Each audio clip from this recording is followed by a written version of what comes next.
suis à l'école L'Accueil du Centre de services scolaires de Beauce-Etchemin pour rencontrer une équipe école qui a mis en œuvre des changements de pratiques liés à l'enseignement des processus d'écriture et d'évaluation. J'ai le plaisir d'être avec Sylvie Poulain, qui est directrice à l'école de L'Accueil. Bonjour Sylvie. Bonjour Stéphanie.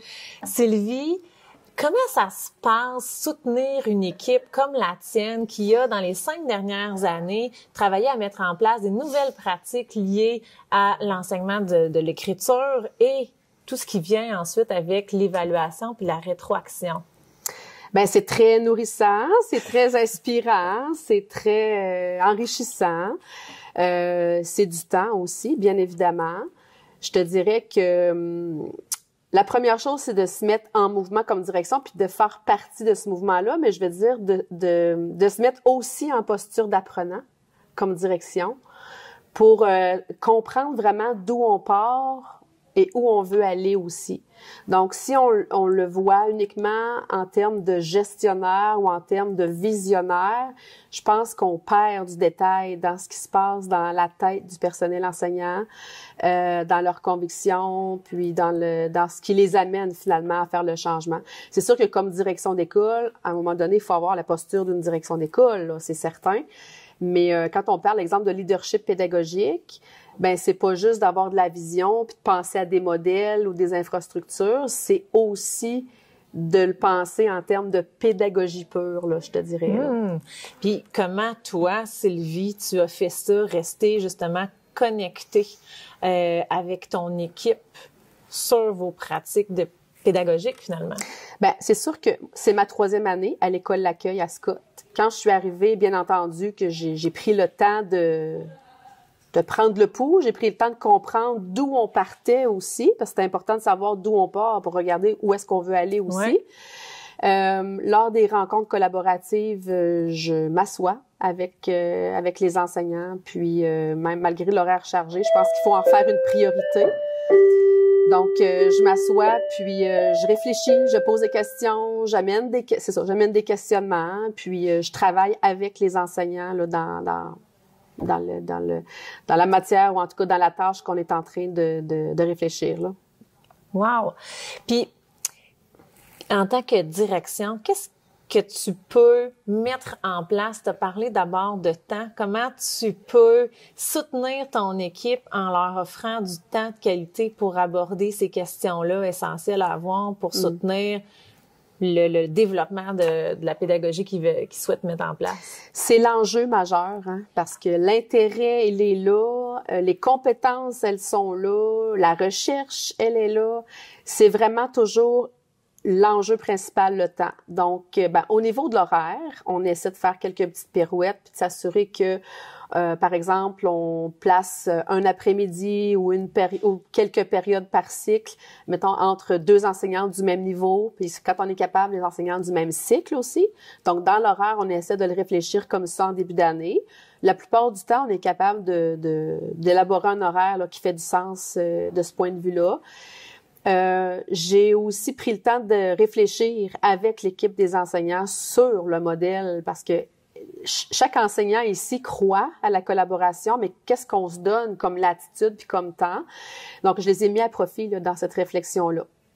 Donc, concrètement, ça veut dire quoi? Ben, ça veut dire qu'on vit des rencontres officiellement planifiées à l'horaire là sur des moments de libération. Donc, l'enseignant se dégage en demi-journée avec suppléance, puis travaille avec l'équipe de son niveau ou de son cycle.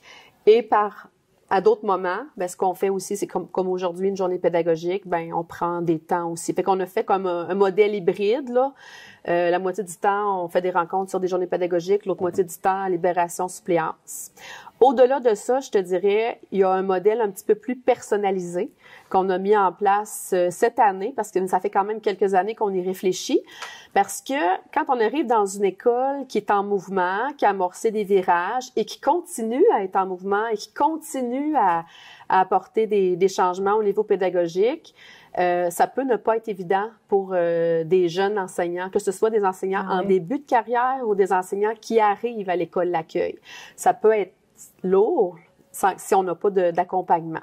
Donc, on a réfléchi à un modèle un petit peu plus personnalisé, ce qui fait que pendant l'automne, on a des enseignantes, je dirais, plus seniors, là, on va dire ça comme ça, qui prennent par exemple, un premier temps d'arrêt avec un sous-groupe d'enseignantes. Et là, on travaille, on essaie de démystifier, par exemple, ce qui concerne l'évaluation.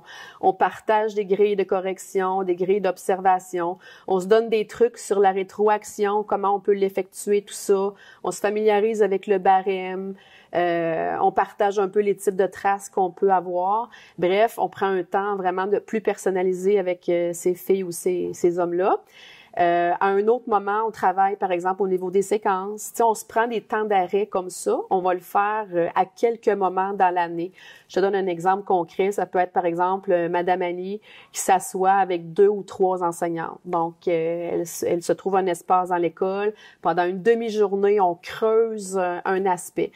Parce que si on ne le fait pas de cette façon-là, après l'école, là, c'est pas favorable, c'est peu favorable. Puis à d'autres moments, dans le cadre de porte, tu sais, les enseignantes, elles disposent de tous les outils, mais en même temps, c'est un temps où est-ce qu'elles peuvent vraiment partager, échanger, confronter des idées aussi, parce que quand elles arrivent ici, elles ont un bagage. Parfois, le bagage est plus gros, le belchon est plus rempli que par moment, mais en même temps, parfois, il faut défaire aussi certaines peut-être convictions. Donc, c'est vraiment des temps d'arrêt qui sont très riches. C'est nouveau. On l'a essayé cette année. Puis, présentement, on est très, très, très content de ce que ça donne. Autant l'enseignante senior en tire profit, parce qu'elle aussi, ça continue de la nourrir. Autant les enseignantes qui arrivent ici apprécient ces temps-là de qualité. Mm-hmm.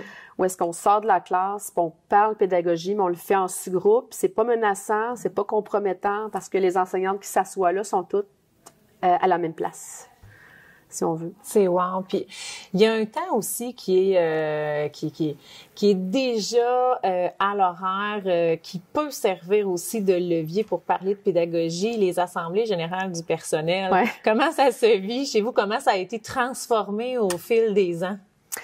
La personne à qui j'ai succédé avait déjà fait ce changement-là. Moi, comme direction, je l'avais fait aussi dans d'autres écoles parce que ça fait longtemps là, qu'on vit des assemblées enseignants où on parle de poutine, de cours d'école, de règlements XYZ, du sac à dos, de la boîte à lunch, peu importe. On amène tout sauf ce pourquoi on est là, c'est-à-dire la pédagogie. Donc, ça fait un bout de temps que j'ai amorcé ce changement-là. Ce qu'on vit présentement au niveau des assemblées des enseignants, c'est qu'on se garde, mettons, sur une assemblée de 2 heures, on prend peut-être 1h30 à parler pédagogie, puis on se garde un 20-30 minutes là, maximum pour des points de concertation. Parce qu'il reste néanmoins que, oui, c'est vrai qu'il faut se concerter sur certains points, mais de là à prendre toute l'assemblée, ça faisait plus de sens pour moi. Donc concrètement, ce qu'on fait, c'est évidemment, on s'inspire de notre plan d'action, notre projet éducatif, des priorités, des grandes orientations pédagogiques qu'on a déjà préalablement ciblées. Puis après ça, on se donne des temps de travail, des temps de réflexion. Donc on se cible un thème pour l'assemblée.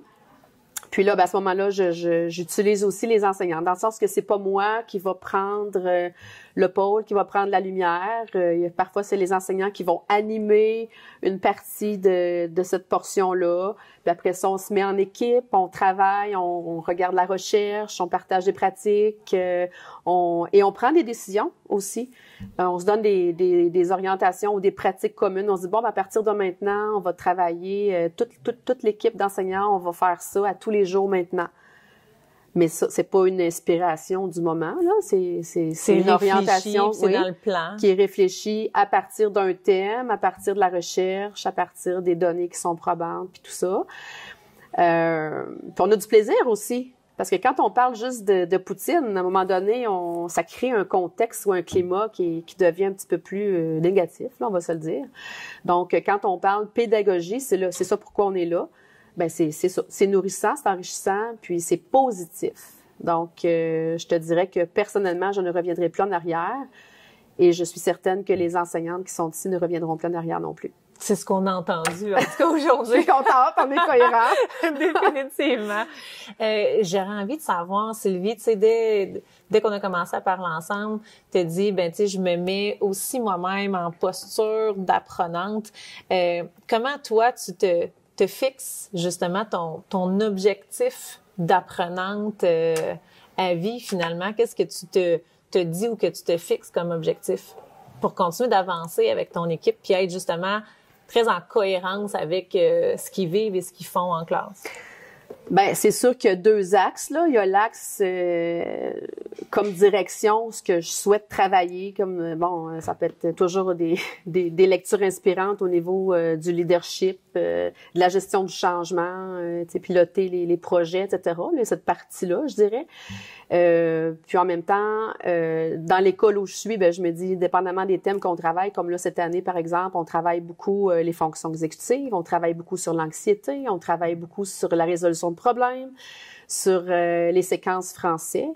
Donc, je fais mes recherches. Moi aussi, de mon côté, je veux dire, oui, il y a des enseignantes à l'école qui travaillent. Oui, on est accompagné de conseillers pédagogiques.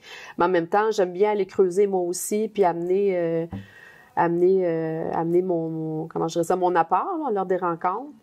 Je te dirais que je fais pas juste semblant de m'asseoir en assemblée puis j'ai mon portable à côté de moi puis je fais quelques courriels en attendant. Non, j'arrive là, j'ai pas de portable, j'ai pas de téléphone, je m'assois avec l'équipe puis c'est ça, on se questionne, on questionne nos convictions puis tout ça. Donc c'est plus dans ce sens-là que je vis ma posture d'apprenante. C'est wow! Merci énormément, Sylvie.